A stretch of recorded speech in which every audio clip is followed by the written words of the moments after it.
Bonsoir Nicolas. Bonsoir Mohamed. Plutôt surprenant ce nouveau groupe, la Pietà. Ouais, vous prenez des influences diverses, du Nirvana, du Berrurier Noir, du Slam, du Virgin Despentes, du Basquiat. Vous mélangez tout ça et vous obtenez ce projet un peu fou, effectivement, qui est la Pietà.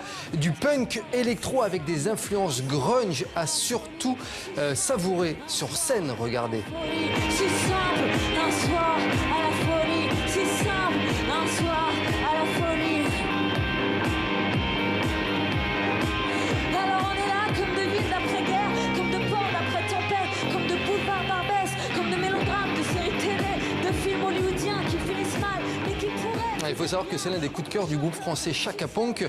Les textes sont incisifs, souvent subversif également. Le groupe a vraiment son propre univers et il casse vraiment les codes et c'est assez rare pour le signaler dans un paysage musical français plutôt aseptisé actuellement. La Pietà sera en concert au Bus Palladium à Paris le 10 février prochain.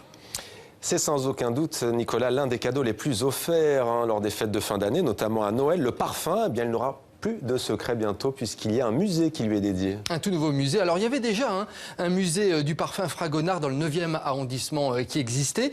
Et bien cette semaine ouvre le grand musée du parfum en plein cœur du Triangle d'Or, rue du Faubourg Saint-Honoré, à proximité des grandes maisons de couture. Un parcours sensoriel et interactif pour nous raconter son histoire, mais aussi ses secrets de fabrication. Un lieu qui se veut à la fois scientifique et créatif. Visite guidée avec Pascal Achard et Guillaume Gouet. S'immerger dans l'univers du parfum, une formule pas facile à trouver. Le défi, c'est qu'est-ce qu'on va faire pour montrer le parfum, puisque le parfum est invisible. On a, nous, eu le parti pris de faire une visite sensorielle où les gens vont pouvoir ressentir le plaisir des odeurs, jouer avec les odeurs, sentir plein d'odeurs différentes.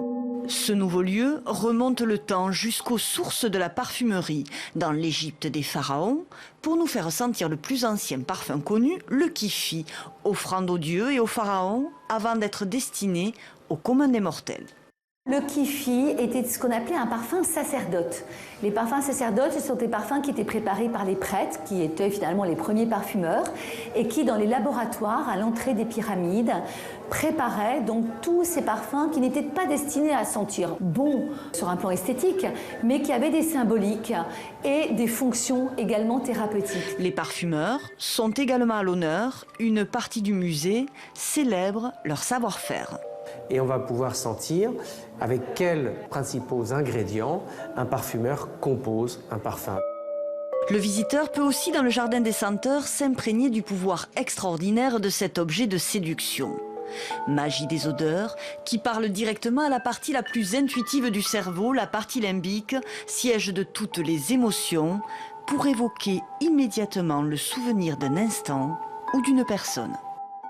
Voilà, une belle idée de musée. Donc si vous passez à Paris durant ces fêtes, ouverture le 16 décembre prochain à Paris. Donc. Du cinéma, Nicolas, maintenant avec la 74e édition du prix Louis Deluc. C'est l'une des plus prestigieuses récompenses en France. Il est considéré un petit peu comme le Goncourt du 7e art. Et cette année, eh bien, c'est le film Une vie du réalisateur français Stéphane Brisé qui a été récompensé.